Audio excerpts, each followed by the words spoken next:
Mən əslində bizdə olan dəyər deyil, bizdə olmayan bir cəhət haqqında danışmaq istəyirəm və mən düşünürəm ki, o cəhət bizdə olarsa, biz həqiqətən də qlobal meydanda daha irəliyə gedə bilərik və bu səhv mədəniyyətidir.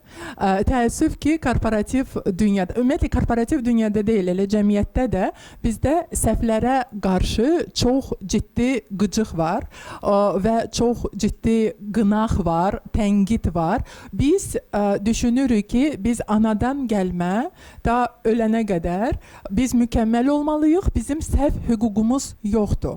Və səhv hüququ olmayan insanlar ilk addımı atmaq üçün cəsarət etmirlər. Bu, yəni səhv mədəniyyətinin olmaması gətirib ona çıxarır ki, insanlar cəsarətsiz qalır, tərəddüd içində qalır və ola bilsin ki, həmin adamın içində çoxlu ideyalar var. Amma o ideyaları reallaşdırmağa cəhd eləməyə qorxur, qınaqdan qorxur, çəkinir.